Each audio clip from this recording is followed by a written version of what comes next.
Hey everybody, it's PJ from Wisconsin Air Gunners. I've got something just a little bit different today. This is a review of the Brinyte XP22 Scorpion tack light. This is definitely designed as a weapon mounted light. I mean, you can tell that by the picatinny on the bottom and the slim design, as well as the two head. It actually reminds me certainly of a Scorpion. It's a pretty cool light. It's decently priced. It's got really good usable light and brightness.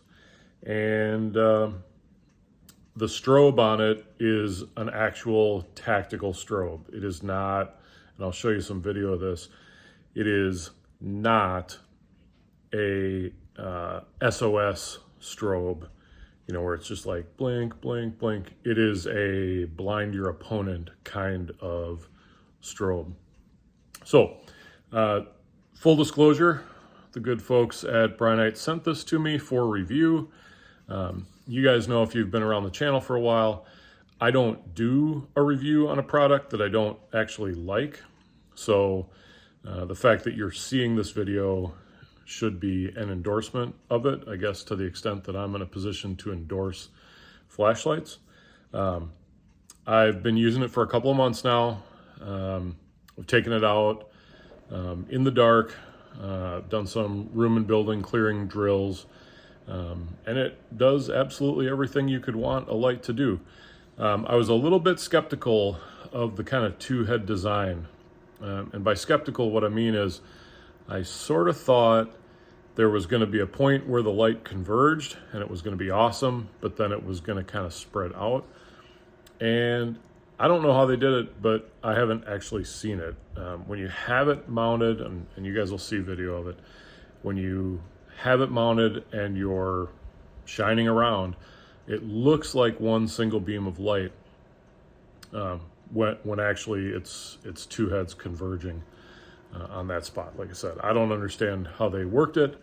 I just realized that it does work. And what that means is, if you have this mounted, let's say underneath a rifle, but you had a sling on that rifle, the light's not going into the back of the sling, the light is going past the sling. If you were to mount this up top in front of, or rather behind, front sight post, that light's going to pass by before it converges. So actually it opens up some different mounting options that you might find favorable for your use case. So how did I test? First of all, I received this, I want to say, back in April. And since then it has moved across country, gone back across country for a tournament, come back home. It's been out in the field a number of times. It's been dropped. It's been left at very high temperatures in my car down here in Florida, and it still works. I have used it sparingly over the last month on one charge. In fact, I have not charged this since May. I've used it sparingly, so it's not like a magic battery. But I'm not finding that it's like decaying sitting in the back of the car, cycling through different temperatures. Like I said, I've dropped it a couple of times, and it really doesn't even have so much as a scratch on it. I did take one of these lens caps off. They can unscrew, which is nice, because if you crack a lens, which at some point you're going to crack a lens, it's fairly easy to replace them. I don't know about getting spare parts, but I know it could come off and be replaced. Anyway, when I took it off, I was standing up and I got clumsy and I dropped it. The plastic didn't break. There were no scuffs on the front cap. So reasonably impressed with the durability. So let's talk about the light. Took it out several times. So there's a park by my house, and it turns out that park has a closing time. And based on the industry I've been or was involved in prior to retirement over the last 3 decades, I'm not used to having to be out of the park before it closed. So I wanted to go film a little bit with the light. And yeah, I had the blue lights flashing behind me and had to explain what I was doing out there. The officer was really understanding, but told me to leave. So I had to wait actually until it started getting dark so that I could go back to the park, because I don't have the 100 yards I used to have. I had to go to the park once it got dark, but before the park closed. So that's why I got it in April and I'm now in September doing a review. But what you're looking at now is a view from the park road off to kind of a tree line that varies between about 50 and 75 yards from where I was parked. And you can see that there's really good illumination, certainly plenty to identify man-sized targets at that distance. It's clean light, there's no like weird hot spotting, and there's a decent halo so that you can see kind of off axis anything that might be coming out from the periphery. So I've been pretty impressed with this as a usable tack light. Now, I do not have the equipment nor the expertise to make judgments on manufacturers' claims in terms of lumens or foot candles or whatever the various measures manufacturers use when they release products to us. I look at it from a functional, if I were using this as a patrol officer and I needed to light up an area, would I be able to see what I need to see? And in this case, certainly out to 75 yards, no problem identifying things. So then I went a little bit further down the road to get a couple of other views. I'll let that video play. As one particular area, there is a fence line, and you can see it's probably 175 yards to the end of that grassy area. You can kind of judge the distance based on the segments of chain link fence. I think those are either 8 or 10 foot sections between the posts. So that goes quite a ways down.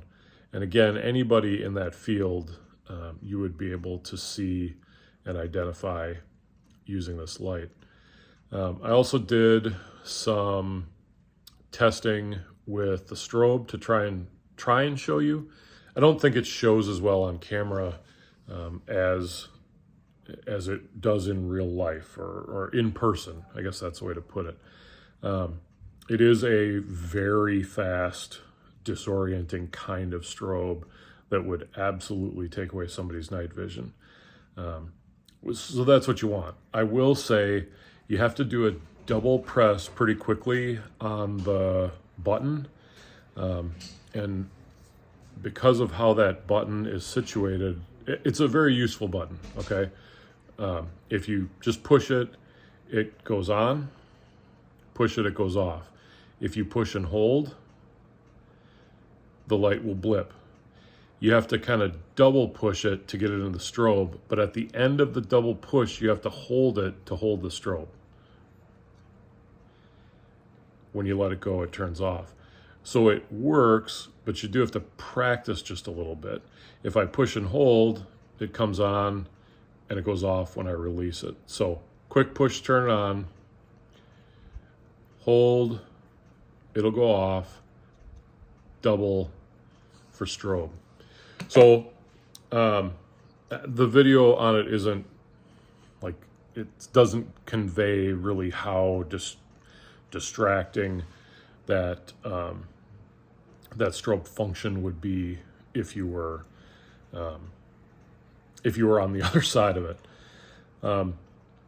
Then as I was heading over to the shop, I did a little side view. This is through a chain link fence, and that's a tricky tricky thing for lights. And when you add a camera, it's even worse. But and the reason for that is the chain link fence reflects back a lot of the light, and that kind of confuses your eyes, and so you don't get as good a view through the fence as you do during the day. But the lot that's fenced off where this video is from, it's about 50 yards to some their debris piles. And using this light, I was able to identify some raccoons. So see if you can pick them out in the video. If you see the eye shine moving around, there's a bunch of raccoons back in there. So after I did that, I went over to the shop and looked back towards the road. And then the parking lot is, roughly 75, 100 yards deep. And so I'm shining back out. There's a tree towards the road and then a stop sign. Now this area does have street lights, so you're seeing it kind of in an urban environment. But again, in terms of useful light that would allow you to differentiate whether or not there's someone there or whether or not that person presented a threat to you, I think this light can get the job done at that distance. On the way back to the house, I stopped back at the park. There was another spot where I was able to stop.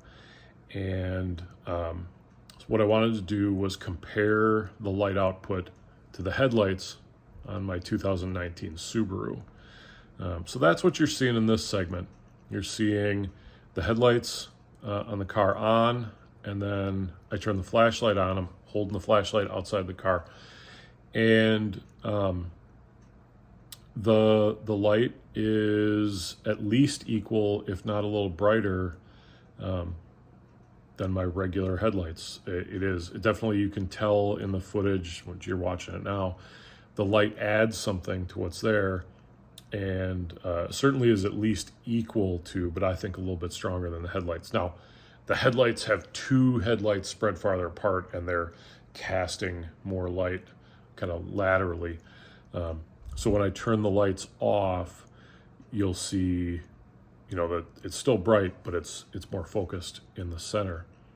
When I turn the brights on, the brights are definitely brighter than this light. So in terms of light output, and from where I'm parked kind of to the edge where you're seeing the brush or kind of tree line, that's between 75 and 100 yards. So you're seeing about that distance. Again, easily enough light to identify things that need to be identified when things are going bump in the night. And then the last segment that you're going to see, and I hope my wife never watches this video because she won't be happy, but I went through the house as though I were in a room clearing. Well, not exactly how I'd do it if I were room clearing, but let's say you were using it as intended, but in a situation where you think there's an intruder in your house. So you're going around checking to see what's there. I'm going to run this pretty quick, but I think you'll see there's more than adequate light for that kind of application. And this is not set up to be mounted to the rail on a pistol. I just think this part would be too long. I think this is definitely some sort of long gun. I guess if you had like a Desert Eagle that had a big pick rail on the front, maybe that would work. But I think this is really designed for long rifles with rails.